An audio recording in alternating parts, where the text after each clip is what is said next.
If you bought an art piece, would you care if a human or an AI made it? Well, if the art piece looks nice, why would I care? That's sad. Why is that sad?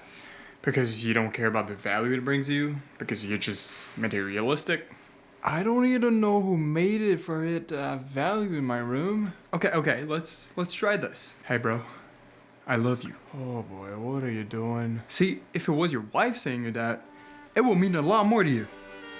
Okay guys, bear with me, it's 10 p.m. I'm a little bit tired, but this discussion really passions me. I just heard this story last week, and for some reason I engaged in many more discussion that made me think about the survival of artists with the evolution of generative AI. The power of art depends on its context. Here's a urinal. I mean, the urinal. You probably don't know about it because it's literally just a urinal, but this art piece is actually called Fountain by Marcel Duchamp from 1927. This holds great value in the history of art because it challenged the traditional notion of aesthetics, raising the question, is art defined by the object itself or by the artist's intention? I am surrounded by people who don't pursue creative career path, so I get this question pretty often. Are you worried about your future with the evolution of AI? And I keep telling them, not really. Aren't you? Because I could see a world where artificial intelligence replaces a lot more of your jobs, like scientific and management industry. We already see examples of artificial intelligence being very useful in medical industry, and it should. So I'm about to lose my job, and this is scary because I developed this skill over 20 years. I just, boom, look at an x-ray and say, oh, here we go. We have right middle lobe pneumonia, maybe left upper lobe consolidation. Patient is very sick. She has bilateral pneumonia. We need to take care of her. But here comes AI, and of course, they pick it up in a second. So now, you don't need professional eyes to look at these x-rays. You just have artificial intelligence, and they picked up the pneumonia.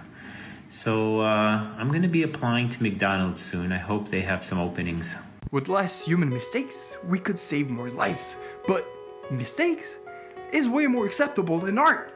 It's what makes us human. Although, my friend Loic did make an interesting point that we would always need human mistakes even in the research lab industry, because that's how we got happy accidents, like the peninsula. Apparently, that's what he said. I'll just believe him. But going back to that question, why am I not worried about my future in the creative field is because people care about the story. Here's a video I saw while studying psychology in McGill, which inspires me in many ways of my minimalistic story writing experience. But this video can also explain what I mean by people care about the story, the intention.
So, was this video just shapes moving around, or was it a conflict between triangles fighting over the potential of a romantic relationship with the circle?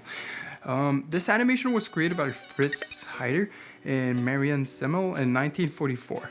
It demonstrated how humans are wired to perceive agency in social narratives, key concepts in social psychology and cognitive science. That part was all a bit of a ChatGPT. Humans love to create narratives in their mind and satisfy that need of justification. They love to believe in something. Isn't that why religion exists? They don't only care about the final image, they care about how it got created, with what and by who.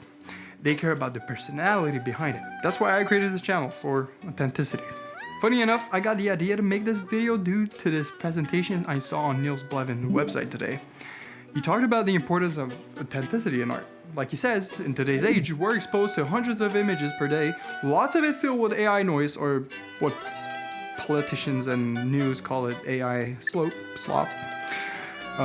But yeah, it makes the human brain crave that human connection through authenticity. A genuine connection between the artist and the audience. Makes sense. It's that human connection that brings happiness in people's life. Everyone fears loneliness. And even if you think you're comfortable on your own, you're truly just comfortable with things that distract you from feeling alone, like video games. Although I love video games, okay? I'm not judging you. I love video games. See, I could use ChatGPT to write my own emails or stories, but I like to write them myself so that my authentic human mistakes can make you feel closer to me. It's a bit ironic that I use a virtual character, nonetheless a robot, to make my videos, but I made that decision so that I can keep the freedom of building a virtual scene when presenting. Also, I'm not really skillful to create anything else than a robot so far. It's not even physically possible. I don't even have fingers. I don't have anything connecting my wrist to my arm, so I'm not there yet, okay? Give me some time. But who knows? After this video, I might even convince myself to drop the idea of using a virtual character and show my face on camera instead. The story that I wrote contrary from my brain. You served my bucky brain to spat out and reclaim. You said your show is greatness, but you only make us feel stupid. But zeros and one, they bridges to what we know, but it can't solve what me at .x stop working.